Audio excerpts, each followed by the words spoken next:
Yang kaitan dengan BK-BK itu kan kadang-kadang menyeramkan ya. Iya. Dennis misalnya dipanggil BK berarti kan bermasalah. Benar. Hah? Benar. Siswa benar. yang dipanggil BK berarti atau guru BK misalnya pasti dia bermasalah. Berarti di kepolitikan udah lama ya? Saya sejak SD kali ya. Wah, SD. Ketika saya sekolah aliyah itu udah kan ditanya oleh guru tuh. Ya. Mau jadi apa kalau nanti? Saya dua waktu itu. Pengen jadi wartawan dan politik. Waduh, wartawan. Ya, dua. Ya. Waduh. Dua, itu jadi ditanya oleh guru tuh kan. Kayaknya untuk sekarang udah lumrah ya. Udah lumrah lah, dulu udah dikatain kayak begitu itu kan istilah kutu loncat dulu. Iya benar, kutu loncat. Aduh. Sekarang udah nggak terdengar lagi. Ya dari sejauh ini alhamdulillah nggak ada komplain. Nggak ada komplain ya. Tetapi kan komplain itu kan bisa jadi sumber perbaikan. Benar.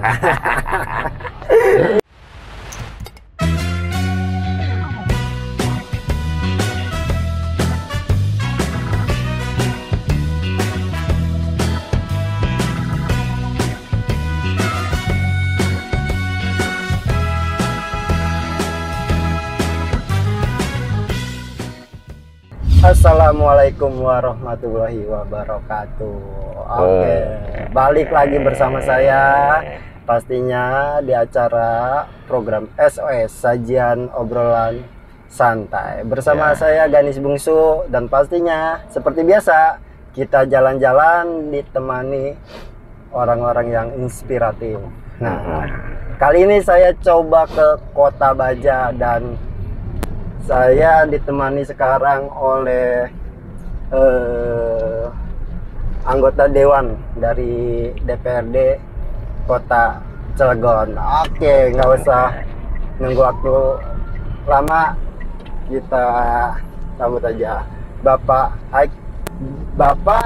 Bayi Heki Sulaiman. Ya.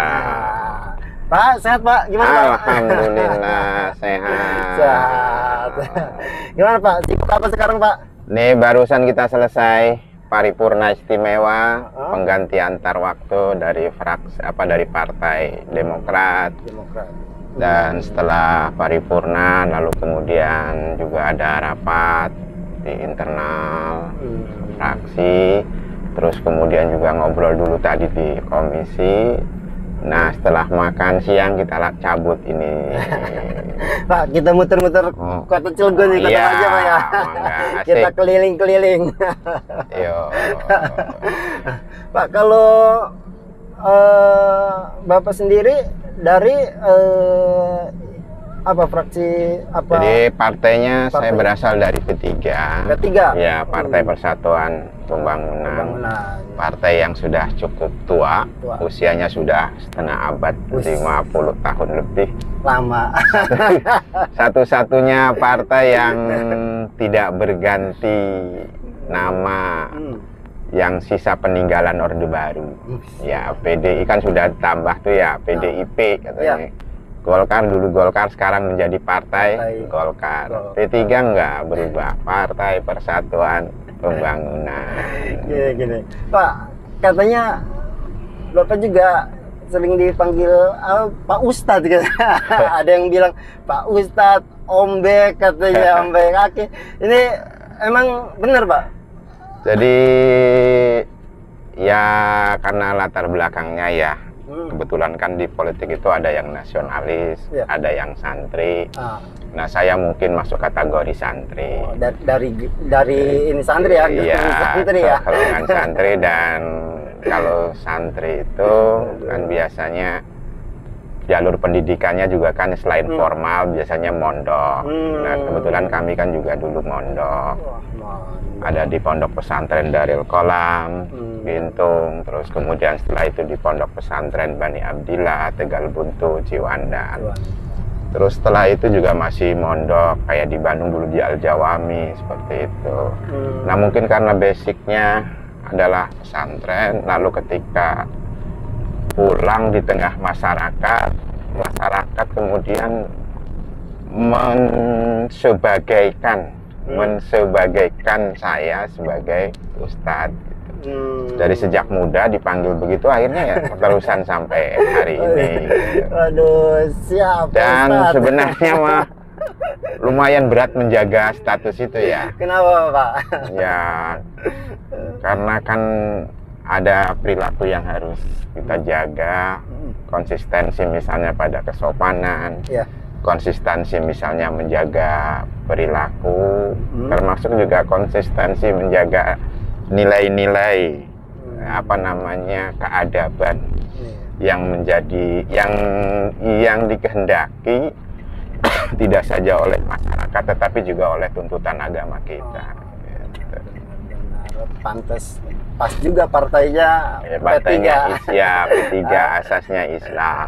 Aduh, Gitu. apa ini menghadap ke kiblat apa Pak ini? Iya, menghadap ke Ka'bah. Ka'bah. Ke Ka'bah. Ka'bah jadi orang Mantap. Islam. Gitu. Ya. Tapi ada yang nyebut juga Ombek katanya biar lebih dikenal akrab kali. Ya deh, ada yang manggil Om, ada yang manggil Abah. Konteksnya tergantung dengan siapa kita. Iya. Yang muda-muda manggil Ombek. Ombek. Waduh, Iya. berarti saya manggil apa nih? Ya, ada. Ombek aja Ada, Pak biar. Gusti. Walaupun kalau umur sekarang kan 55. Wah, 55. Tapi 55. jiwa mah tetap harus muda ya semangatnya. Ya, membersamai kawan-kawan yang hari ini muda, sehingga kita harus menyesuaikan dengan kawan-kawan yang hari ini tampil. Iya benar. Tidak saja muda secara umur, gitu kan, tetapi juga semangatnya yang Masya Allah. Kalau gitu Ganis izin manggil Ombek aja ya. Mangga Ganis. Yo, Oke. Ombek, berarti di kepolitikan udah lama ya? Saya sejak SD kali ya. Wah, SD? SD itu kan sudah ikut kampanye ya. Hmm. SD saya sudah ikut kampanye. Oh. Saya lulus SD itu 82. Di gunung sana, di Gunung Batur di Merak. Oh. Itu udah mulai ikut kampanye waktu Orde Baru itu. Ya meskipun misalnya secara secara formal ya, kita kan seseorang baru bisa aktif di politik itu setelah dia misalnya bergabung dengan partai politik atau terdaftar sebagai pengurus gitu ya. Dan saya di P3 itu kan mulai dari bawah. Mulai dari kepengurusan kecamatan, terus kemudian naik ke kota. Sekarang ini saya pengurus Provinsi Banten gitu. Oh, pengurus Provinsi Banten. Iya, dan wakil ketua bidang pemenangan Dapil Kota Cilegon gitu. Sama Pak Subadri. Jadi Subadri. Dan ini periode kedua saya di provinsi kan, di DPW. Berarti jadi dulu Pak Subadri juga pernah Karvlog juga. Iya. Dan Ganis pun menganggap beliau udah kayak nyebutnya juga Abah. Mantap, udah kayak orang tua. Mantap. Dan kebetulan kemarin dia baru diparipurnakan selesai tugas. Gitu. Ada yang menarik di sekarang ini ya, perkembangan politik kita. Gimana? Kalau dulu orang berpolitik itu kan pertimbangan masuk ke partai itu karena pertimbangan ideologis gitu. Kalau sekarang saya lihat itu tidak lagi jadi perhatian. Sehingga orang misalnya sekarang ini bisa mudah banget. Misalnya pemilu lalu di lambangnya biru, terus pemilu tahun sekarang pindah warna. Ya, ada juga yang ya karena nggak seperti dulu ya. Dulu orang mempertimbangkan matang-matang sisi ideologis itu gitu. Sekarang saya kelihatannya tidak. Kayaknya sesuai dengan itu zaman juga. Sesuai faktor zaman. Terus? Karena negara kita kan juga sudah selesai. Kalau misalnya ngurusi ideologi, semua sudah sepakat misalnya dengan ideologi negara, Pancasila dan Undang-Undang Dasar 45 gitu. Sudah tidak ada friksi di dalamnya gitu. Sehingga kemudian juga orang tidak lagi menonjolkan ideologi yang sekarang ini berkembang di dunia misalnya. Nah kalau dulu kentara banget orang pertimbangan masuk partai itu kan karena itu dulu. Dan dulu tuh terlihat militansinya luar biasa. Beda dengan sekarang, dan kayaknya warna sekarang pun kayaknya partai politik banyak diisi orang-orang muda ya? Selain muda, saya lihat juga rekrutmennya yang sekarang berbeda ya. Bedanya gimana tuh? Dulu orang masuk politik itu kan pada umumnya gitu, Ya. latar belakangnya kan aktivis ya. Aktivis. Baik aktivis di kampus yang menyuarakan ya, ini rakyat ya. terus kemudian ada ya aktivis kampus, aktivis di daerah masing-masing gitu. Sehingga katakanlah dia sendiri sudah melakukan advokasi berkali-kali terhadap kepentingan masyarakat, lalu kemudian masuk ke partai, setelah partai misalnya jadi anggota DPRD, sehingga visi dia misalnya untuk melakukan pembelaan terhadap masyarakat itu akhirnya bisa tersampaikan, misalnya tersampaikan atau terrealisasi dengan peraturan yang dibuat atau kewenangan di DPRD, yakni membuat peraturan DPRD gitu. Sekarang ini orang siapa saja kok bisa berkompetensi. Kan demokrasi sekarang demokrasi yang luar biasa bebasnya. Dan kayaknya keluar masuk parpol kayaknya untuk sekarang udah lumrah ya. Udah lumrah lah, dulu udah dikatain kayak begitu itu kan istilah kutu loncat dulu. Iya benar, kutu loncat. Aduh. Sekarang udah nggak terdengar lagi. Iya. Karena udah selesai kita berdebat soal mendasar. Yang misalnya kenapa partai hadir, sudah selesai perdebatan soal itu. Iya, karena belum matang di partai itu udah pindah lagi. Ya bisa saja. Orang ada kok yang 5 kali nyalon 5 kali partai yang berbeda. Oh, ada juga. Ada juga yang kayak begitu. Gitu. Nah, teman-teman, kita belum tahu nih di Dewan sendiri Om Bek ini sebagai apa sih, Om? Sekarang ini saya selain sebagai anggota di Komisi 4. Komisi 4. Dan tadi di paripurna itu baru saja ditetapkan sebagai anggota Badan Anggaran. Nah, terus kemudian saya juga wakil ketua Badan Kehormatan di DPRD Kota Cilegon. Nih, Badan Kehormatan nih kalau di polisi itu apa ya? Propam. Propam. Waduh. Yang suka mana nih?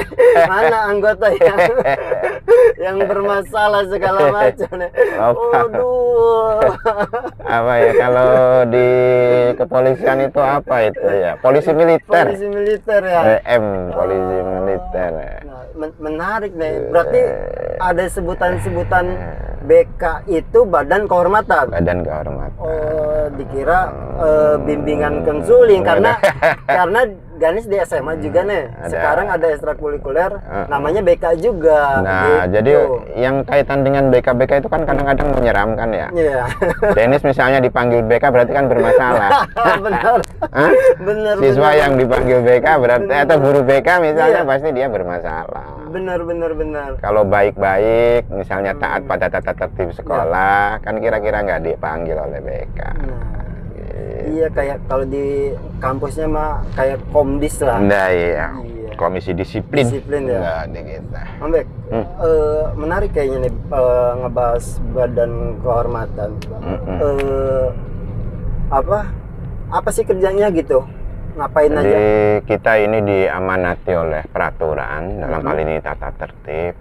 Badan Kehormatan itu salah satu tugasnya yang sangat penting adalah mengawasi sekaligus mengevaluasi tingkat ketaatan kawan-kawan anggota DPRD termasuk juga pimpinan juga ya dalam menjalankan fungsi dan tugasnya baik sebagai anggota komisi misalnya maupun sebagai anggota banggar ataupun penugasan alat kelengkapan DPRD lainnya. Nah, kita coba itu untuk apa sih ya mengawasi dan mengevaluasi. DK juga memberi kewenangan misalnya karena seseorang misalnya pernah melanggar disiplin ini lalu minta pada fraksi asal anggota tersebut untuk menonaktifkan yang bersangkutan dari alat kelengkapan DPRD. Misalnya tadi yang dapat 3 coba dikurangi dapat 2 kan kayak gitu. Gitu. Terus kemudian ya atas ya kewenangan itu diberikan kepada kita kan juga dalam rangka untuk menjaga benar.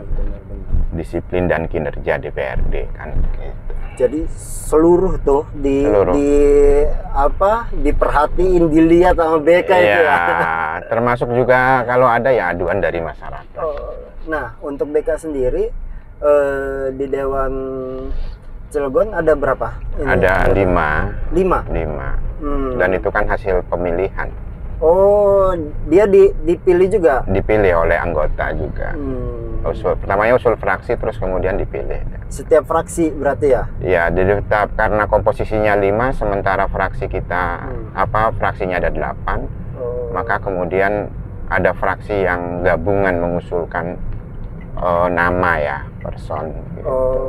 Gitu. Tetapi itu dibangun di awal ya, kesepakatan antar pimpinan dan fraksi di awal-awal DPRD dilantik lah kan kayak gitu. Itu berarti di dewan-dewan semua juga pasti ada BK itu ya? Pasti Pak, pasti. Dan jumlahnya apakah sama 5? Tergantung jumlah anggota DPRD-nya. Kalau misalnya yang 50 kan dia 7 misalnya. 50 orang ya, 50 orang anggota DPRD-nya, BK-nya 7. Nah, kalau di Cilegon sendiri ada berapa? 40 ya, jadi 5 orang. 5 orang. Yang menentukan jumlah banyaknya itu kan juga telah ditentukan oleh tata tertib kita ya, tata tertib DPRD Kota Cilegon. Gitu. Nah, pertanyaannya dari 40 anggota dewan harus dilihatin sama 5 orang ini kinerjanya kerjanya seperti apa aja kan? Sebenarnya kan nggak terlalu sulit amat ya. Karena kan kita juga 5 bekerja ini kan setiap hari juga bareng. Bareng. Beraktivitas bareng. Terus kemudian juga ya nggak ada kesulitan juga bagi kita. Kan juga yang kita awasi kan tidak seluruh kehidupannya. Tetapi hanya sebatas misalnya ketaatan yang bersangkutan terhadap pelaksanaan tata tertib DPRD. Misalnya kehadiran rapat, seperti ya kayak begitu. Terus kemudian perilaku. Kalau yang terkait perilaku misalnya pidana, kita juga nggak masuk ke situ. Nggak masuk. Nggak masuk. Itu kan ranah pidana ya, ranah kepolisian, ranah hukum. Gitu. Kita hanya batasnya etik ya. Dan etik itu kan ya pada tataran praktek kita ya sopan santun lah ya. Sopan santun pasti. Gitu. Etika ya, etika dan tidak dan mereka anggota DPRD atau siapapun yang itu kan tidak langsung kemudian dapat sanksi berat juga. Tergantung juga derajat daripada pelanggarannya. Ada yang misalnya dapat sanksi berupa teguran saja. Baik teguran lisan maupun juga tertulis kayak begitu. Nah, kalau sanksi tadi kan katanya ada sanksi ringan dan sampai yang terberat ya. Kalau sanksi ringan kan teguran ya. Iya, teguran lisan, tulisan. Sanksi terberatnya ya bisa juga diberhentikan. Sampai diberhentikan? Iya. Kalau untuk di Cilegon sendiri? Belum, sejauh ini belum. Ya, kita bersyukur lah. Kita kan lebih melakukan pendekatan persuasi pada kawan-kawan. Om izin kalau mau minum udah disiapin ya. Pendekatan persuasif sehingga misalnya ya proaktif juga kan kita. Terus kemudian bangunannya kan kita juga kan komunikasi dengan pimpinan fraksi. Gitu. Nah, teman-teman, jadi seputar kinerja Badan Kehormatan itu seperti itu, mengawasi anggota dewan yang mungkin dari segi kedisiplinan, etika dan lain-lain, karena hal tersebut untuk menjaga marwah kali ya. Ya, marwah DPRD ya, tapi juga kan tanggung jawab kawan-kawan. Dan dalam bentuk formalnya, dalam yang kita ngadain rapat evaluasi. Jadi tidak sekonyong-konyong lah kita misalnya menetapkan si A gitu, menetapkan si B. Gitu. Nah, ya ada mekanisme yang kita tempuh di internal BK. pasti ada aturan main lah ya. Iya, di internal kita. Tapi Om Bek, untuk menjadi badan kehormatan itu ada tahapan-tahapan apa aja sih biar bisa masuk? Apakah karena misalkan Om Bek nih karena Pak Ustadz, oke masuk aja kayak gitu? Sebenarnya itu kan kompromi aja ya. Kompromi Antar fraksi awalnya. Kompromi antar fraksi, lalu kemudian ya dari dulu memang ya, dari dulu yang ada di situ kan pada umumnya yang memang sudah punya pengalaman gitu. Iya. Om Bek sendiri udah 2 periode ya. 2 periode. Iya, ada 2 pengalaman, terus kemudian juga ya jangan sampai misalnya yang mengawasi malah diawasi, kan nggak enak juga. Kalau Dewan sampai 3 periode ya? Sebenarnya nggak ada batasan. Oh, nggak ada batasan? Nggak ada batasan. Selagi dia mau, kuat, dan dipilih kembali oleh masyarakat. Benar, karena balik lagi soal kepercayaan masyarakat ya. Kepercayaan masyarakat. Rencana gimana, Om Bek? Ya, saya kembali di kontestasi 2024 ini nyalon kembali. Dari dapil Blumerak Grogol. Bapak Ustadz akan mencalonkan diri kembali. Aduh. Baik, iya balik lagi ke soal politik ya. Apa sih yang menarik Om Bek sendiri untuk kayaknya saya harus terjun ke politik nih? Dan itu dari SMP apa mulai? Sejak muda ya. Kenapa sih saya misalnya mesti di bidang itu? Dan itu saya cita-citakan ya. Iya. Ketika saya sekolah aliyah itu kan ditanya oleh guru tuh. Iya. Mau jadi apa kalau nanti? Saya 2 waktu itu. Pengen jadi wartawan dan politik. Waduh, wartawan. Iya, 2. Waduh. 2 itu jadi ditanya oleh guru tuh kan.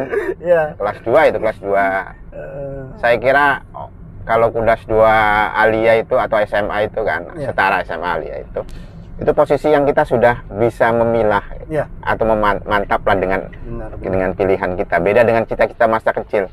Kan seseorang itu bisa berbeda-beda. Usia sekian biasanya karena lagi kagum waktu kecil, ada yang pengen jadi polisi, ada yang pengen jadi tentara, ada yang pengen jadi dokter ketika SD.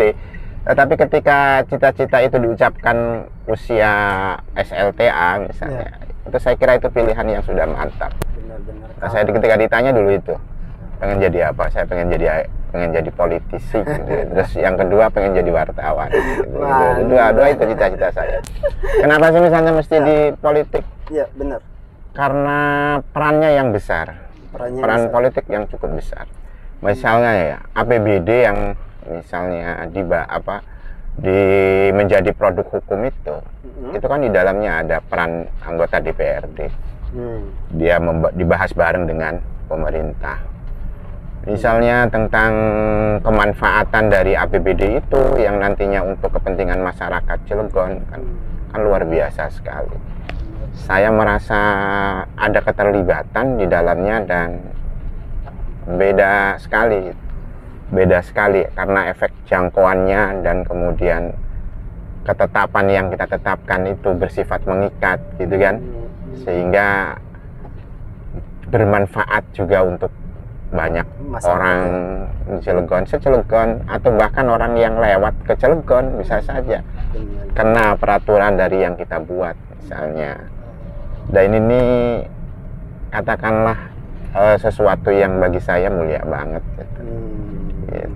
Dan kalau pengen merubah masyarakat, merubah daerah itu paling mudah merubahnya dengan membentuk peraturan daerah gitu, dibandingkan misalnya kita berteriak-teriak di tengah jalan gitu, berteriak-teriak misalnya di ruang-ruang publik gitu. Tapi jika kita mau lakukan itu dan kita jadi anggota DPRD dan membuat peraturan, itu akan mengikat sifatnya, dan peraturan itu memiliki daya paksa sehingga masyarakat juga bisa berubah dengan adanya peraturan tersebut. Tapi daya paksa tadi dengan hal-hal yang positif ya? Iyalah, dengan positif. Jadi saya kan dulu nyantri. Terus kemudian ada pelajaran fikih segala macam, usul fiqh, hikmatut tasri gitu kan, kayak gitu begitu.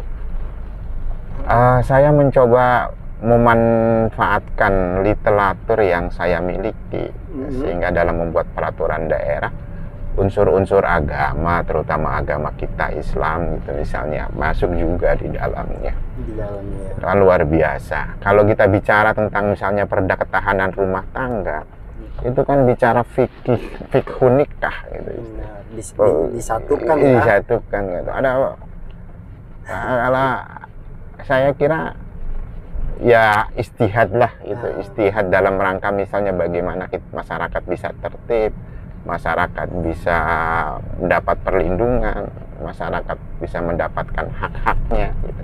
Dan semua itu gitu kan pasti dibuatkan regulasinya, dan kita alhamdulillah terlibat di dalamnya. Ya, benar, bisa lebih mudah seenggaknya ya, gitu.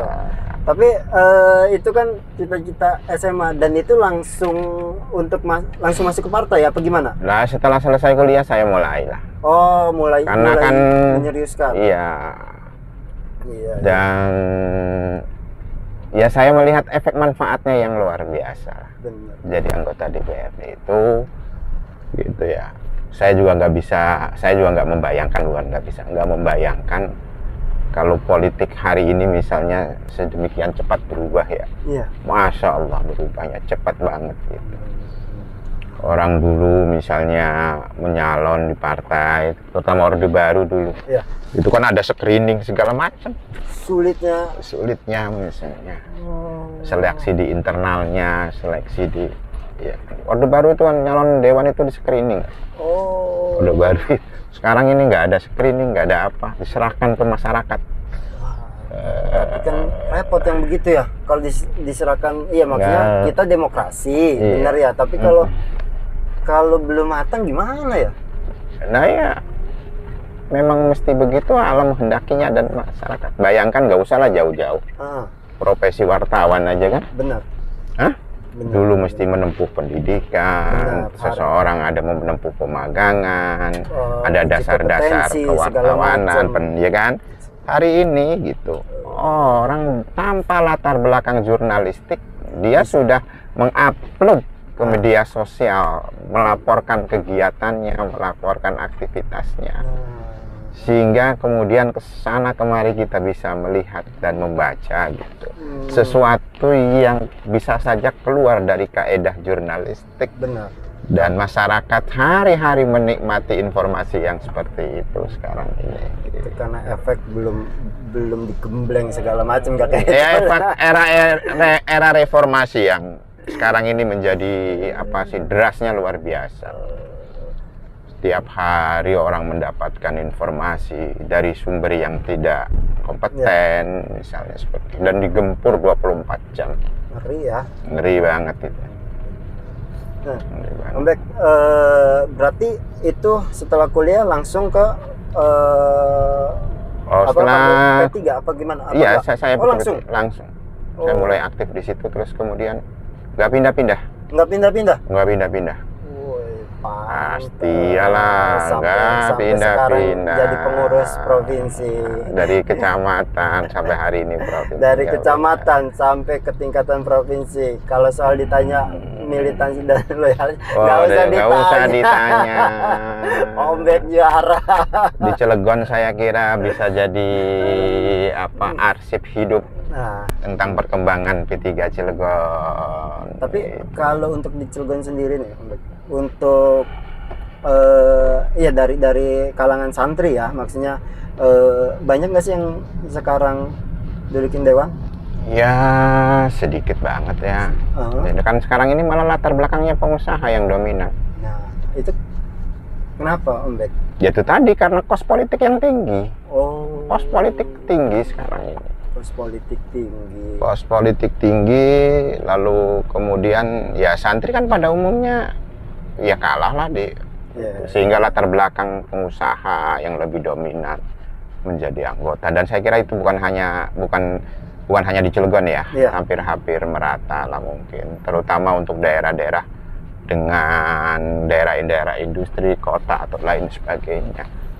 Gitu. Dan saluran politik santri itu kan juga jelas partainya, kayak P3, PKB, PKS, kan seperti itu ya. Atau juga mungkin ada yang di PAN dan lain gitu.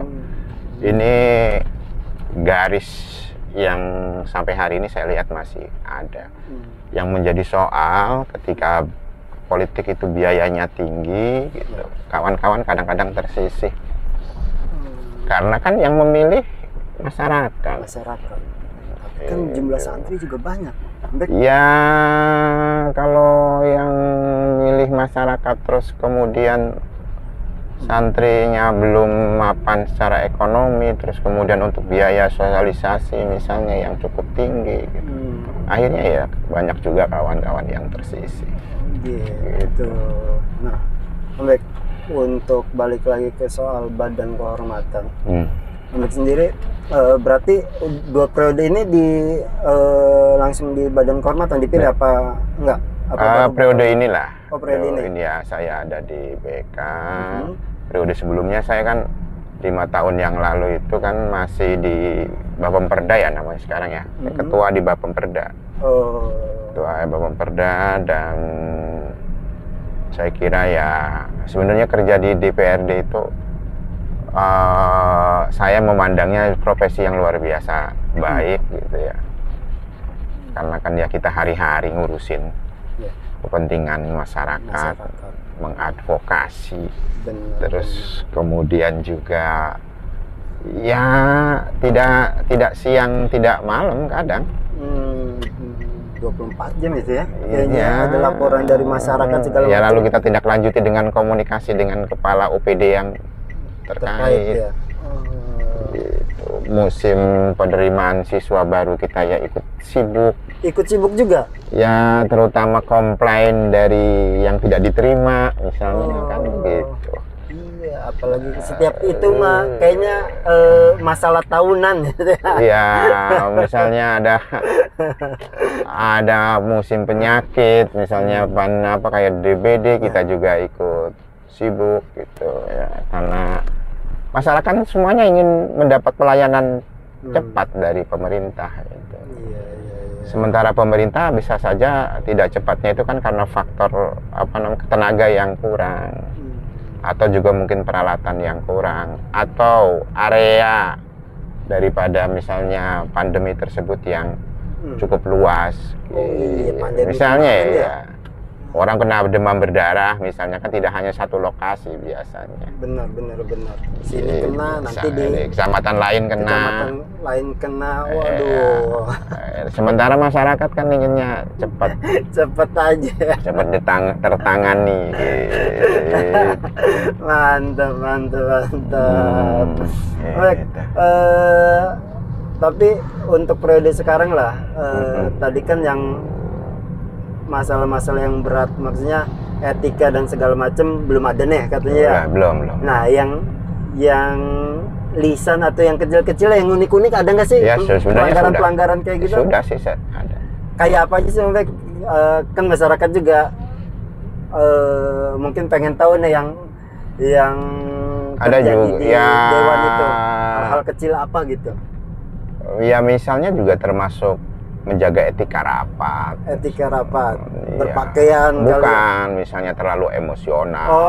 Gitu. Pada saat sidang komisi atau sidang rapat dengar pendapat dan lain sebagainya gitu ya, kita ingatkan misalnya.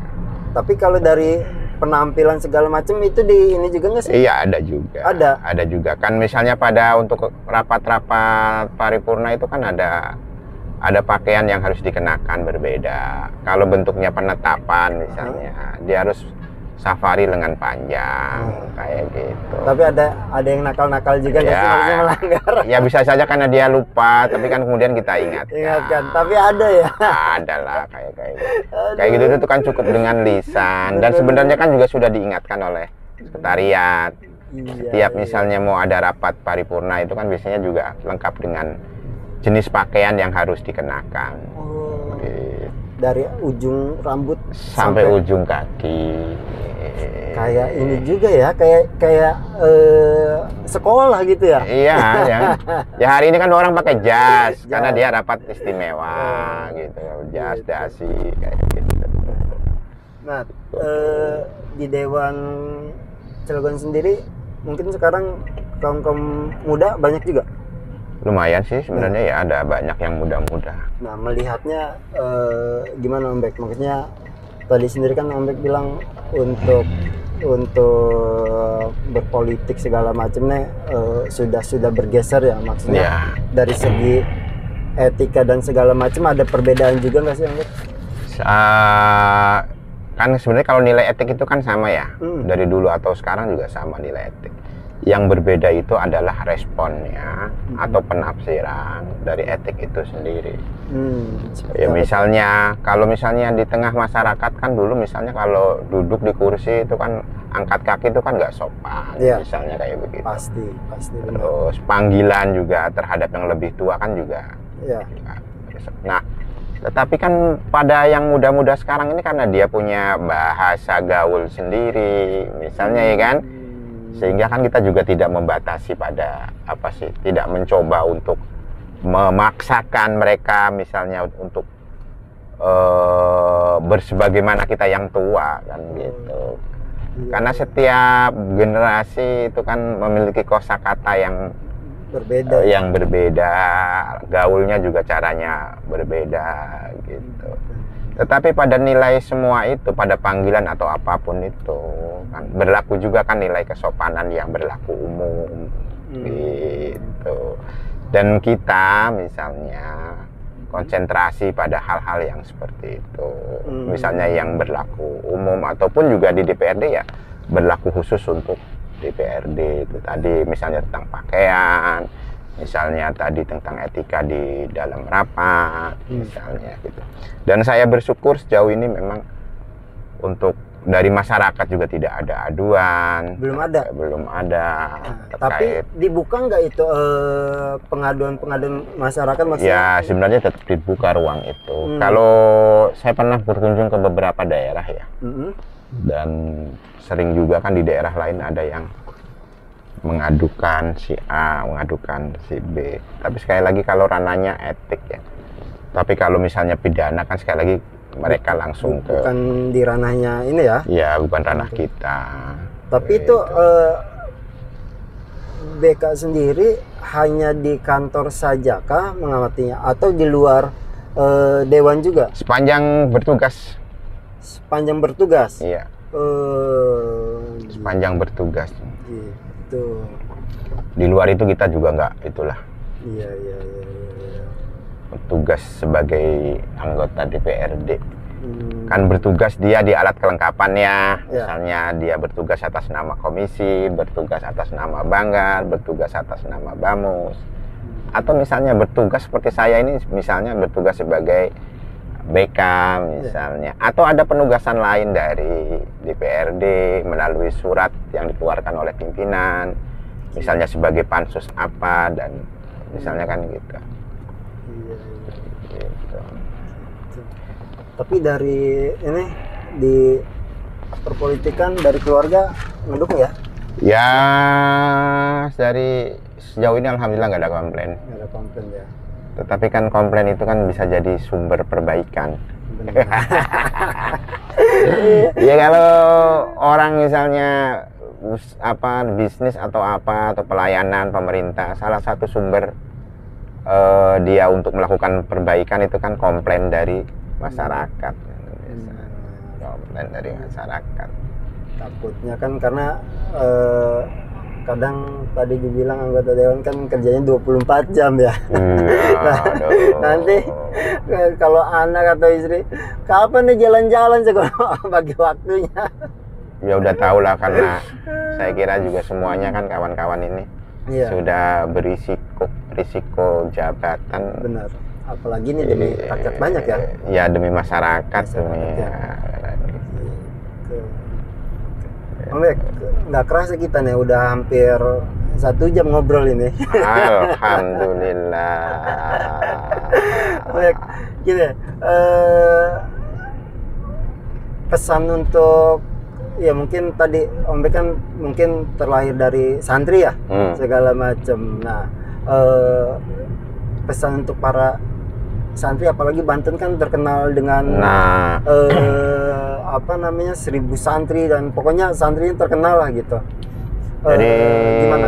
Saya kepada santri, yola mari aktif kembali di politik, sebagaimana juga dulu para pendiri bangsa kita.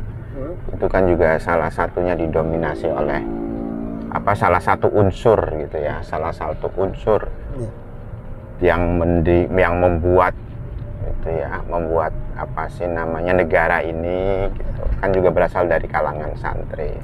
Ada banyak pahlawan yang berasal dari santri. Ada Ki Agus Salim, misalnya santri diplomat luar biasa. Ada Hasyim Asy'ari, dia juga santri. Ada Wahid Hasyim juga santri.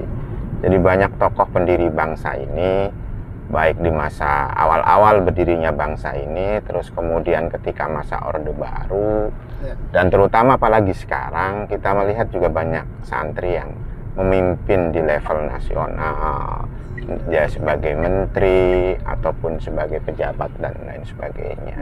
Wapres kita juga menteri, apa nama, kiai, terus kemudian santri dari Banten ya? Ya dari Banten.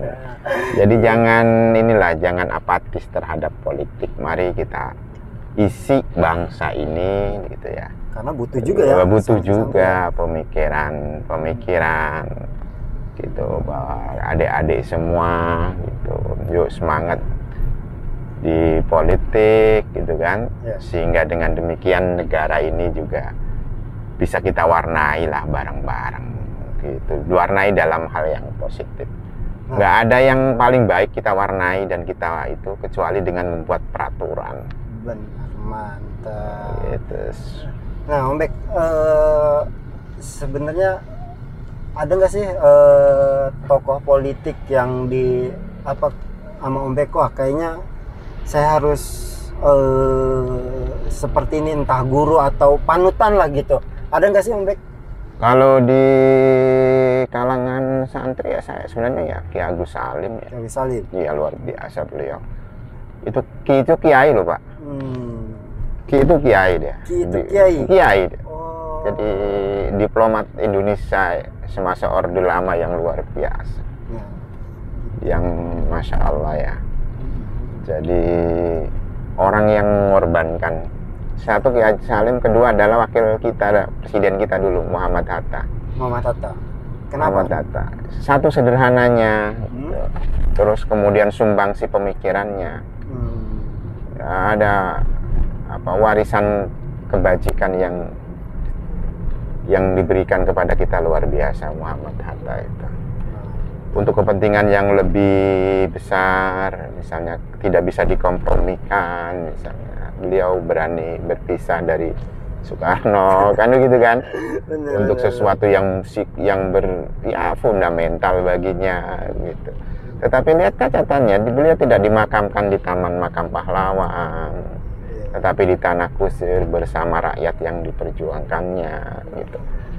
Terus kesederhanaan, terus kemudian itu yang saya kagum lah terhadap Bung Hatta gitu. Jadi sampai sepanjang hayat, sampai meninggal pun ya masih memperjuangkan rakyat Indonesia gitu. Itulah. Ketaat terhadap agama, iya. Terus kemudian nilai-nilai agama itu kan masuk dalam kehidupan dirinya, termasuk dalam kebijakan yang dikeluarkannya. Itu kan luar biasa. Itu panutan dari Om Bek tuh. Ya, mantap. Hebat. Saya nggak ada. Jadi jangan lupa itu orang tuanya tokoh tarikat. Tokoh tarikat? Iya, dari Padang kan. Oh. Jadi orang yang dari kecil sudah, Masya Allah, pendalaman agamanya. Sekolah di Belanda tidak menjadi Belandais. Benar-benar. Kan kita ini ada orang sekolah Eropa pulang-pulang dengan membawa budaya Eropa. Benar, dengan bangganya ya. Iya. Saya di Eropa segala macam enggak iya. ya. Dia gitu tetap ya. Indonesia meskipun sekolah di Belanda, memperjuangkan Indonesia. Saya suka juga sederhananya, terus kemudian juga ya caranya beliau mengimplementasikan nilai keagamaan dalam kehidupan diri dan berbangsa dan bernegara. Saya suka. Nah, Om Bek sendiri kenapa sih setelah kuliah ya, lulus kuliah, kenapa memilih partai P3? Karena kan banyak dulu kan ya, ada. Enggak, cuma 3. Oh, 3. Iya. P3, Golkar dan PDI. Nah, Iya, cuma 3. apa karena tadi itu santri? Ya karena jadi semangatnya kan masih itu. Orde Baru itu masih ada sebagian di antara kita yang masih semangat ingin mendirikan, ingin menegakkan syariat Islam kan gitu. Benar. Salah satu partai pintu masuknya ya itu ya. Itu ya.